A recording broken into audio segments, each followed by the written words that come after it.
Merci de nous rejoindre pour vous informer à la ligne de ce journal. La Pentecôte a été célébrée ce dimanche 20 mai, une fête au cours de laquelle les disciples du Christ ont reçu le Saint-Esprit. Et cela marque aussi le début de l'Église selon les chrétiens à la paroisse Notre-Dame de Fatima de l'archidiocèse de Brazzaville. Les chrétiens ont été invités à comprendre les manifestations du Saint-Esprit. Seven Elenga, Anthony Gonza était là-bas pour nous. Voici leur reportage. Célébrer 50 jours après la fête de la Pâque et 10 jours après celle de l'Ascension, la Pentecôte est la fête au cours de laquelle les chrétiens commémorent la descente du Saint-Esprit sur les apôtres, ce qui marque pour eux la naissance de l'Église. La fête de Pentecôte marque la fin du temps pascal.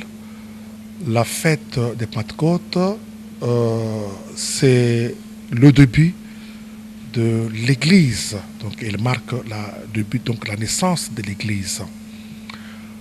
Vous savez que avant son ascension, sa montée au ciel, Jésus a promis l'Esprit Paraclet à ses apôtres qui devraient venir.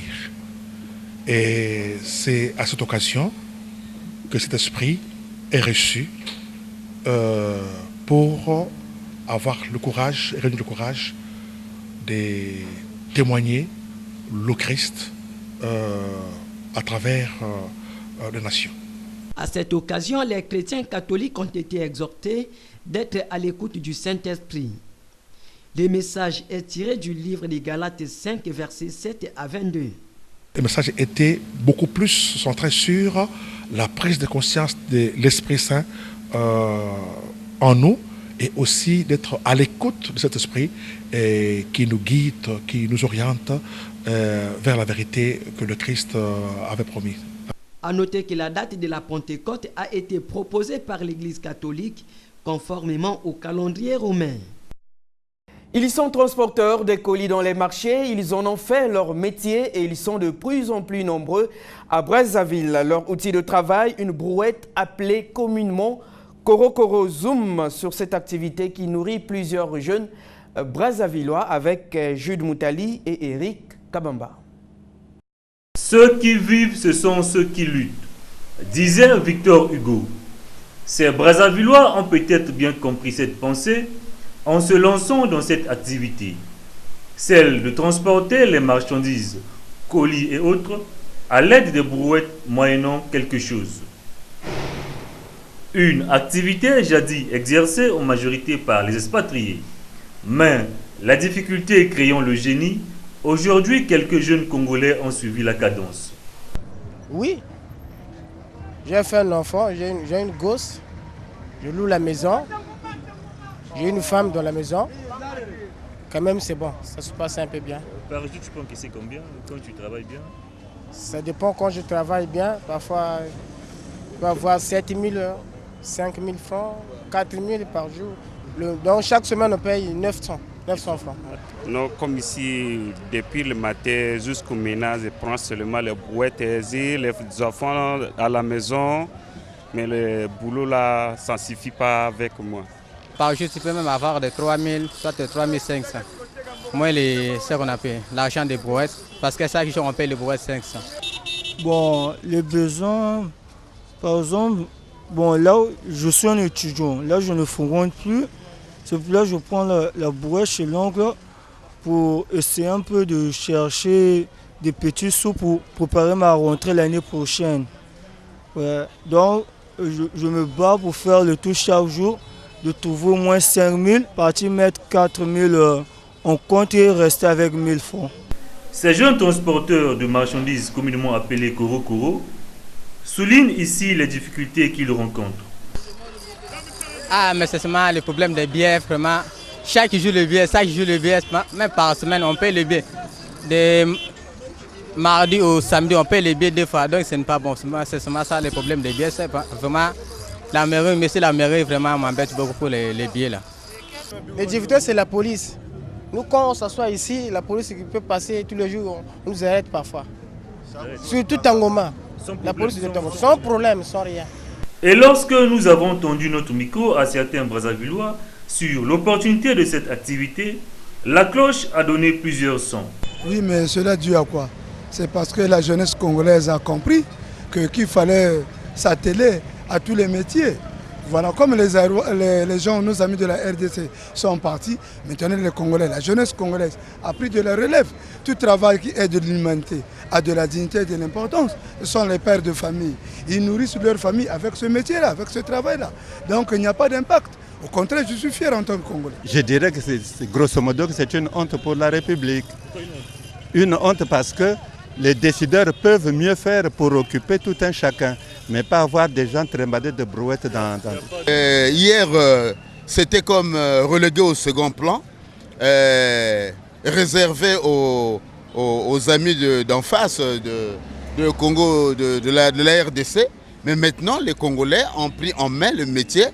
C'est d'autant dire qu'il n'y a pas de saut métier. Hein? Tous les métiers se valent. D'autres jeunes qui sont ancrés dans l'oisiveté peuvent bien se lancer dans cette activité. Car Martin Luther King ne disait-il pas que tout travail qui aide l'humanité a de la dignité? Vaquer à ses occupations quotidiennes est un véritable casse-tête pour les habitants de plusieurs quartiers à Brazzaville. La cause, le mauvais état des voiries urbaines qui rend difficile leur mobilité. Et c'est le cas à Latanaf, dans le premier arrondissement de Brazzaville. Makele Kele, Steven Elenga, Anthony Gonza. Difficile de circuler la nuit sur cette corniche dite Alphonse Bitindou, principale avenue qui emmène au quartier Latanaf à Makele Kele, surtout après chaque tombée de pluie à cause de son mauvais état. Selon les populations riveraines, dans les heures tardives, les malades et les femmes enceintes sont souvent transportés au dos, voire même dans les brouettes, par manque de moyens de transport. C'est bien vrai, parce que moi-même j'ai déjà subi ce cas. Il fallait marcher jusqu'à Bifouiti. C'est l'enfant qui était malade. Mais justement, par manque de moyens. Parce qu'à partir de 0 heure ici, là, on ne peut pas avoir de moyens. Si ce ne sont pas les taxis qui viennent garer dans les, comment on appelle ça, dans les lavages, c'est peut-être ça. En dehors de ça, rien. Rien. Mais oui, j'ai souffert ce jour-là. Parfois, parfois, jouer à côté. Ici, les bus ne viennent pas constamment. Surtout quand il pleut, ils deviennent de plus en plus rares. La voie devient impraticable. Parfois, nous sommes contraints de transporter les malades au dos et même dans les brouettes. Certains meurent parfois en cours de route. Les quelques rares bus qui y travaillent la journée s'arrêtent au centre de santé de Kingwari, un quartier frontalier à la Tanaf. Pour venir ici, là, si ça cause des problèmes par rapport le problème de pluie là, et puis il y a des routes qui ne sont pas bonnes, mais on force seulement pour aider au moins la population qui sont un peu enclavées ici là. Si la voie était bonne, on serait arrivé jusqu'au marché Maba, la Tanaf. Même juste à la fougère là-bas, on devrait arriver. Mais ce que, avec les têtes de la route, ça ne marche pas. L'aménagement de cette voie par les pouvoirs publics est plus que souhaité par ces populations qui parcourent des longues distances pour arriver là où trouver un moyen de transport. Les autorités de la mairie, ils connaissent quand même les limites de chaque arrondissement, chaque avenue. Donc nous, on ne pourrait pas dire le contraire. Donc si on dit le contraire, on sera le contraire de nous-mêmes. Mais la mairie connaît les limites, il doit nous faire au moins la voie pour qu'on puisse être au moins satisfaite. Si les autorités pouvaient nous arranger la voie, ça nous fera plaisir. À côté des difficultés de transport, les populations du quartier Latanaf souvent sont victimes d'inondations après chaque pluie diluvienne. Célébrer 25 ans d'action pour la diversité biologique, c'est le thème de la journée internationale de la diversité biologique célébrée ce 22 mai. À cette occasion, le gouvernement de la République a rendu public un message dont voici un extrait. En effet, l'année 2018 marque le 25e anniversaire de l'entrée en vigueur de la Convention sur la diversité biologique, laquelle avait été ouverte à la signature des pays le 5 juin 1992 lors de la Convention des Nations Unies sur l'environnement et le développement, appelée aussi Sommet de la Terre, et est entrée en vigueur le 29 décembre 1993. Cette convention poursuit 3 objectifs principaux: la conservation de la diversité biologique, l'utilisation durable des composantes de la diversité biologique et le partage juste et équitable des avantages découlant de l'utilisation des ressources génétiques. La Convention sur la diversité biologique est un cadre d'action sur la biodiversité qui rassemble 193 parties et permet aux différents acteurs impliqués dans la conservation des ressources naturelles, notamment les populations autochtones, les communautés locales, de partager leur vision sur la gestion de ce patrimoine commun qui est la biodiversité. C'est pourquoi l'adoption de cette convention à Rio a traduit l'expression de la communauté internationale de travailler au maintien de l'équilibre écologique planétaire dans la perspective d'un développement durable. De tout temps, les ressources biologiques ont été les piliers sur lesquels ont été bâties les civilisations. Les produits de la nature sont à la base de diverses activités telles l'agriculture, les cosmétiques, la pharmacopée, la construction et autres. Depuis son entrée en vigueur, plusieurs actions ont été menées dans le cadre de la Convention. Nous pouvons citer notamment l'élaboration d'orientations scientifiques pour la conservation et l'utilisation durable de la biodiversité, l'entrée en vigueur du protocole de Cartagena sur la prévention des risques biotechnologiques. La République du Congo est signataire de la Convention sur la diversité biologique depuis le 30 octobre 1996. C'est à ce titre que plusieurs actions ont été menées pour traduire au niveau national les dispositions de ces accords multilatéraux relatives à la gestion durable de la biodiversité. Arlette Soudandono, ministre du Tourisme et de l'Environnement, une fois de plus. Le Congo, notre pays, est parti à la Convention sur la diversité biologique depuis le 30 octobre 1996. Il est aussi parti au protocole de Cartagena sur la prévention des risques biotechnologiques, au protocole de Nagoya sur l'accès aux ressources génétiques et le partage juste et équitable des avantages découlant de leur utilisation, ainsi qu'au protocole de Nagoya, Kuala Lumpur, sur la responsabilité et la réparation des risques biotechnologiques. À ce titre, plusieurs actions ont été entreprises en vue de traduire au niveau national les dispositions de ces accords multilatéraux relatives à la gestion durable de la diversité biologique. Il s'agit par exemple de la rédaction des stratégies, plans d'action et rapports nationaux sur la biodiversité, l'élaboration de la stratégie nationale et le plan d'action sur l'accès aux ressources génétiques et le partage juste et équitable des avantages découlant de leur utilisation. C'est l'occasion pour moi, au nom du gouvernement, d'exprimer notre gratitude aux différents partenaires qui ont bien voulu appuyer la réalisation des différentes activités pour le bien de la conservation de la biodiversité. Beaucoup reste à faire dans le cadre de la lutte contre l'érosion de la diversité biologique au niveau mondial en général et dans notre pays en particulier.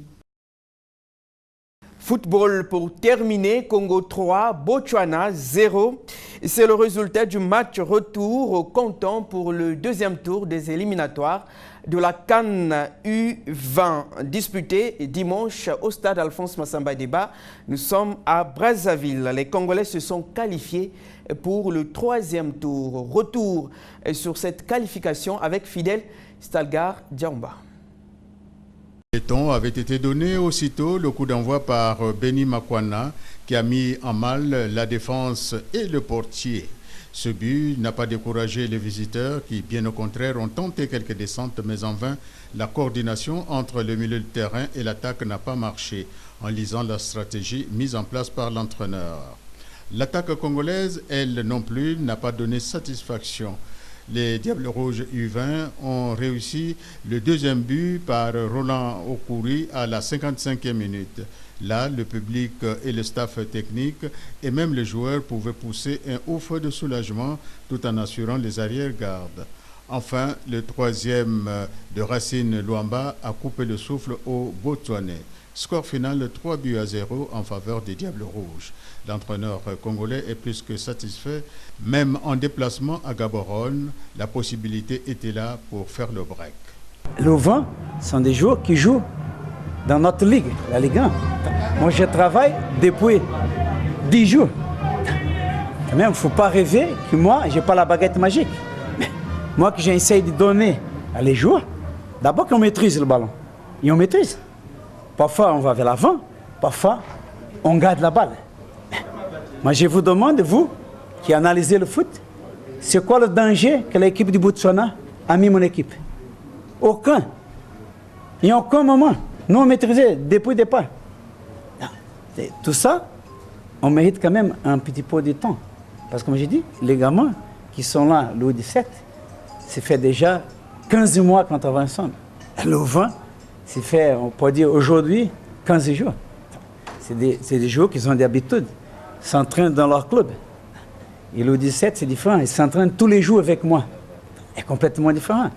Moi, je suis très content pour la victoire.